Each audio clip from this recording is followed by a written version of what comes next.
There's no doubt that our young men and women who leave their mothers and fathers, or sisters and brothers, their wives and their children, and raise their hand, face the opportunity of going to war, possibly not coming home.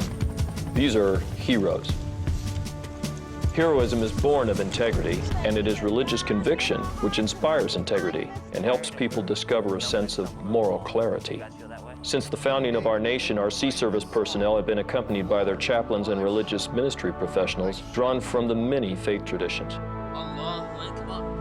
The Chaplain Corps assures that our nation is well served by the Sea Service personnel who are spiritually confident, genuinely cared for, well advised, and morally centered.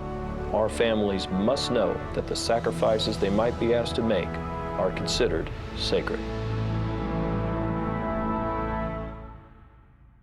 An old World War II Navy chaplain that I knew passed away. And I remember thinking about at his funeral, what would somebody do if they wanted to be a Navy chaplain? Started falling through the right doors into the chaplain candidate program when I was in graduate school. When I was in seminary, there's a chaplain candidacy program. I had a chance to be with an infantry unit for a month, and I knew this is what I wanted to do. Being a pastor had its own rewards. It was fun in a lot of ways, but it wasn't, for me, as challenging as I wanted. It seemed like chaplain was always in the back of my mind. The more I found out about the ministry in the Navy, the more intrigued I was and saw the tremendous need for chaplains. Went into the seminary, graduate school seminary. We do 4-year graduate degree. And after the first year of graduate school, I was commissioned in the Navy as an ensign. It's physically challenging, it's emotionally challenging when you have to be separated from your family. It can be spiritually challenging. You have to make sure, especially as a chaplain, that you stay full because you minister from the overflow of what you have in you. And if you're empty spiritually, then you don't have anything to offer the troops.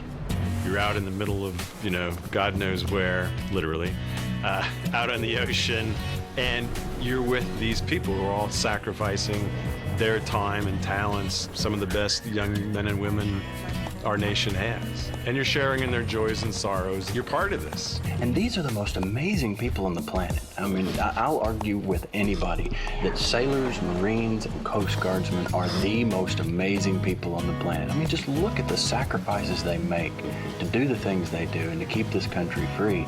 And we as chaplains get to be there with them. It's really important for our representation as the Navy Chaplain Corps to be as diverse as possible. We're here to ensure the free exercise of religion. And oh, by the way, we're also here, if you don't want to practice religion, to make sure that you have that freedom too. So the more diverse our Corps is, the better.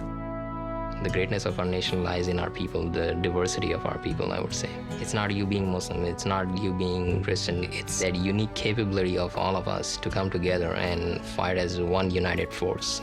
We do operations in nations which are predominantly Muslim, so it is a learning opportunity for people.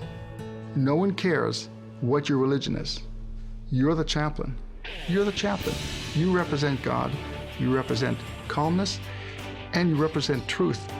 You facilitate for their religious needs, provide for those of the same faith, but provide care and advise, which is totally different than that pastoral role that a lot of people see.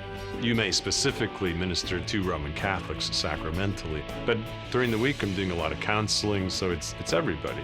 A lot of counseling sessions don't happen when these Marines come into my office. A lot of it happens when I'm in the field with them and they pull me aside.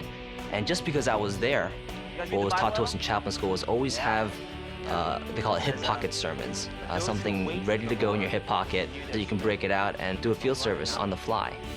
Even youths grow tired and weary. Young men stumble and fall. Do you guys feel that way? Yeah, especially carrying around that Ma Deuce over there. And the wonderful thing about chaplains of any flavor, they're the one person that the sailor or Marine or Coast Guardsman can always come to, and it's completely confidential. The chaplain is the person that provides the safety net. When I sit down and talk with a sailor, I usually tell them, what we talk about is between you and me. I know guys who've been asked by their commanding officer, what did he tell you? Sir, I can't tell you that. The chaplain is the one with the pulse on the troops, talking with these men and women, understanding where they're coming from in their perspective. It's our seat at the table that brings those voices to life for the commanding officer. I love people. and to care for people no matter where they come from. The commission, Matthew 28, going out to minister to all nations. When you lay your head on the pillow, you have such a sense of, I did something valuable. I did something important. I ministered to somebody, touched them in a way that perhaps no one else could ever do. There is no place on this planet where you can serve God, country, and religion all at the same time. It's a good, rewarding experience. I go where the Navy needs me, and I believe that's part of God's plan. And everywhere I've been able to connect with people. To be able to help them enriches me. It makes me a better person. A lifestyle of sacrifice, of hard work, but you get to be with people. And if you can love people under harsh circumstances and not worry about yourself, you let God take care of you, you take care of the people, you can be a Navy chaplain. God has a plan for me. I have no clue as to what that is, but I'm going to just keep going as long as I can while the military allows me to be in here. I was a chaplain assigned to Marines in 1991 during the invasion of Kuwait during Desert Shield and Desert Storm. I went in with the Marines, accompanied them into the international airport, and after it was all cleared, we encountered some vehicles, and a woman pulled out her baby, pulled him out the window, and in broken English she said, "Because of you, he is free." I would say to the young person thinking about doing this, look inside your heart. Look inside your heart. Do you care about people? Do you want to make a difference in someone's life? Do you want to make a difference in someone's life that you wouldn't see in the everyday church setting, in the everyday synagogue setting, in the everyday mosque setting? Join the Navy.